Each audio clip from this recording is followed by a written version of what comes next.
السلام علیکم ورحمۃ اللہ وبرکاتہ۔ نحمدہ ونصلی علی رسولہ الکریم۔ رب اشرح لی صدری ویسر لی امری واحلل عقدۃ من لسانی یفقہوا قولی۔ ربی زدنی علما، اللہم ربی زدنی علما۔ تمام قسم کی تعریف اللہ رب العالمین کے لیے لائق و زیبا ہے، اور اس کے بعد آخری نبی محمد مصطفیٰ صلی اللہ علیہ وسلم پر درود ہو۔ اللہم صلی وسلم وبارک علی نبینا محمد۔ عزیز بہنوں، اس سے پہلے کے درس میں ہم نے سنا تھا کہ مشرکوں نے عبداللہ بن ابی کے نام دھمکی آمیز خط لکھا۔ آپ لوگوں نے ہمارے صاحب کو پناہ دے رکھی ہے، ہم اللہ کی قسم کھا کر کہتے ہیں یا تو آپ لوگ اس سے لڑائی کیجیے یا اسے نکال کر باہر کر دیجیے۔ خط پہنچتے ہی عبداللہ بن ابی نے لوگوں کو جمع کر کے لوگوں کو جنگ کے لیے ابھارنے لگا۔ جب آپ صلی اللہ علیہ وسلم کو اس کی خبر ہوئی تو فوراً ان کے پاس تشریف لے گئے اور فرمایا، لوگوں، تم اپنے بیٹوں اور بھائیوں سے خود ہی جنگ لڑنا چاہتے ہو؟ مکے والے تو ان کے گھروں میں بیٹھے رہیں گے، تم خود اپنے بیٹوں کو قتل کرو گے۔ یہ سننا تھا کہ لوگ بکھر گئے۔ اس کے بعد حضرت سعد بن معاذ رضی اللہ تعالی عنہ عمرے کے لیے مکہ گئے اور امیہ بن خلف کے مہمان ہوئے۔ امیہ دوپہر کے بعد انہیں لے کر کعبۃ اللہ کی طرف نکلا تو ابو جہل سے ملاقات ہو گئی۔ ابو جہل نے کہا کہ ابو صفوان، یہ تمہارے ساتھ کون ہیں؟ تو امیہ نے کہا کہ یہ سعد ہیں۔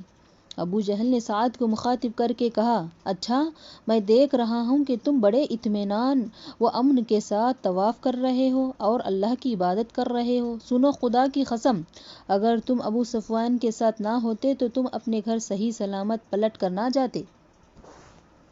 اس پر حضرت سعد نے بآواز بلند کہا، سن اے اللہ کے دشمن، خدا کی قسم، اگر تو نے مجھ کو اس سے روکا تو میں تجھے ایسی چیز سے روک دوں گا جو تجھ پر اس سے بھی زیادہ گراں گزرے گی، یعنی اہل مدینہ کے پاس سے گزرنے والا تیرا تجارتی راستہ روک دوں گا۔ پھر قریش نے مسلمانوں کو کہلا بھیجا کہ تم مغرور نہ ہونا، مکے سے صاف بچ کر نکل آئے، ہم یثرب ہی پہنچ کر تمہارا ستیہ ناش کر دیتے ہیں۔ آپ صلی اللہ علیہ وسلم کو قریش کے چالوں اور ان کے برے ارادوں کا علم ہوتا رہا، تو آپ صلی اللہ علیہ وسلم یا تو جاگ کر رات گزارتے یا صحابہ کرام کے پہرے میں سوتے۔ چنانچہ صحیح بخاری و مسلم میں ہے کہ حضرت عائشہ رضی اللہ تعالی عنہ سے مروی ہے کہ مدینے آنے کے بعد ایک رات رسول اللہ صلی اللہ علیہ وسلم جاگ رہے تھے اور فرمایا، کہ کاش آج میرے لیے کوئی میرا صحابی صالح آدمی میرے یہاں پہرا دیتا۔ ابھی ہم اسی حالت میں تھے کہ ہمیں ہتھیار کی آواز سنائی پڑی، تو آپ صلی اللہ علیہ وسلم نے فرمایا، کون ہے؟ تو جواب آیا، سعد بن ابی وقاص۔ فرمائے، کیسے آنے ہوا؟ تو بولے، میرے دل میں آپ کے متعلق خطرے کا اندیشہ ہوا تو میں فوراً آپ کے یہاں پہرا دینے کے لیے آ گیا ہے اللہ کے رسول۔ تو اس پر رسول اللہ صلی اللہ علیہ وسلم نے ان کو بہت ساری دعا دی اور پھر سو گئے۔ چنانچہ حضرت عائشہ رضی اللہ تعالی عنہ سے مروی ہے کہ رات کو رسول اللہ صلی اللہ علیہ وسلم کے لیے کوئی نہ کوئی پہرا دیا کرتے تھے صحابی، یہاں تک کہ یہ آیت نازل ہوئی، واللہ یعصمک من الناس، اللہ تعالیٰ آپ کو لوگوں سے محفوظ رکھے گا۔ تب رسول اللہ صلی اللہ علیہ وسلم نے قبا سے سر نکالا اور فرمایا، اے میرے صحابہ، واپس چلے جاؤ، اللہ تبارک و تعالیٰ نے مجھے محفوظ کر دیا ہے۔ تو اسی اثنا میں اللہ تبارک و تعالیٰ نے مسلمانوں کو جنگ کی اجازت بھی دے دی، لیکن اسے ابھی فرض قرار نہیں دیا گیا۔ یہاں تک کہ مشرکوں نے سوچا کہ اگر ہم ایسے ہی مسلمانوں کو چھوڑ دیں، ہم ایسے ہی بیٹھے رہیں تو ایک دن ایسا بھی آئے گا کہ ہم کو ہمارا نام و نشان مٹا دیا جائے گا۔ ایک دن انہوں نے سوچا کہ ہم مدینہ جا کر حملہ کریں گے۔ اس نیت سے انہوں نے ایک قافلہ تیار کیا۔ ایک بہت بڑا تجارتی سامان کا قافلہ تھا۔ ایک قافلہ تجارت کے غرضے کہیں جا رہا تھا اور ان کا یہ ارادہ تھا کہ اگر ایک قافلہ نفع کے ساتھ آئے تو ہمارا سارا مال مدینے کے حملے میں لگائیں گے۔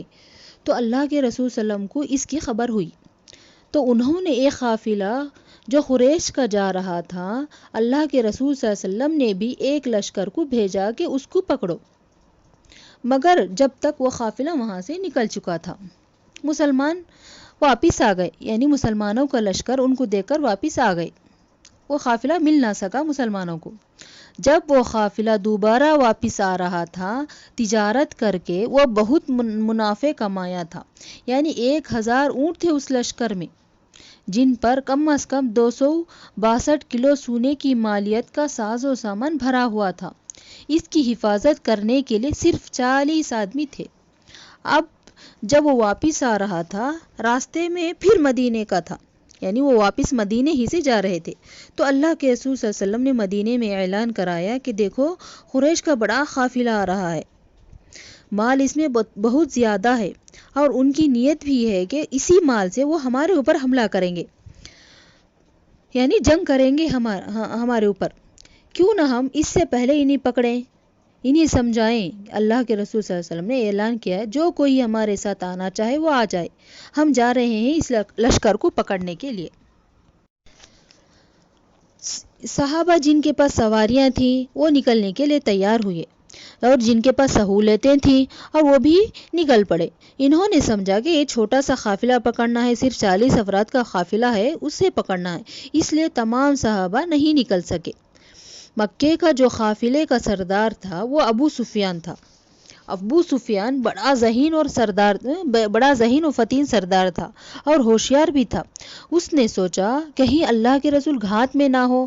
جب وہ مدینے کے قریب آیا تو اس نے جاسوسی شروع کر دی، جاسوسی شروع کی، سب سے پوچھنے لگا کہ کیا کوئی مدینے سے کوئی آدمی آیا ہے؟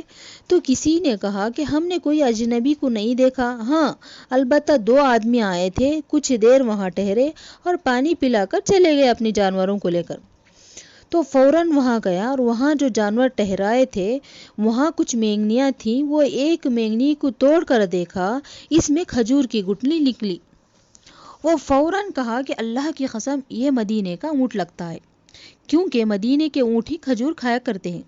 تو اس نے اندازہ یہ لگایا کہ اب یا تو اللہ کے رسول نکل چکے ہیں ہمیں دیکھ کر، یا ہماری ٹوہ میں بیٹھے ہوئے ہیں، اب مجھے راستہ تبدیل کرنا ہوگا۔ وہ راستہ تبدیل کر دیا، دوسرے راستے سے مکے کی طرف چل پڑا۔ اب اللہ کے رسول صلی اللہ علیہ وسلم جس راستے پر آنا تھا تو معلوم ہوا کہ وہ قافلہ نکل چکا ہے، لیکن اس نے ایک دوسرا اور کام بھی کیا۔ کافروں کا جو سردار ابو سفیان تھا، اس نے دوسرا کام بھی کیا۔ راستہ بدلنے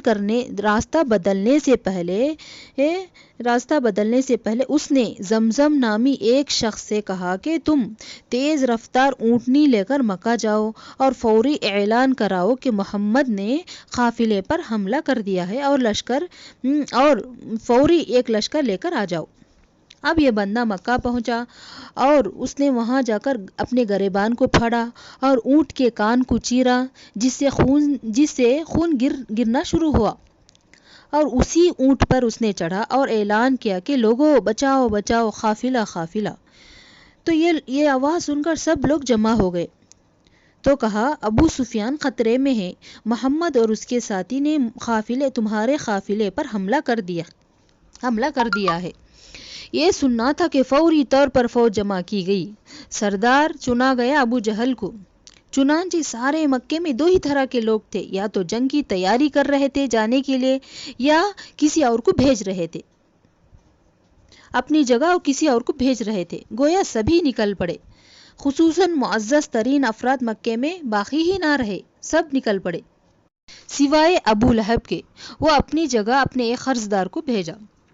ابتدا میں مکی لشکر کی تعداد 1300 کے قریب تھی، جن کے پاس 100 گھوڑے تھے اور 6 زرہیں تھیں، اونٹ کثرت سے تھے۔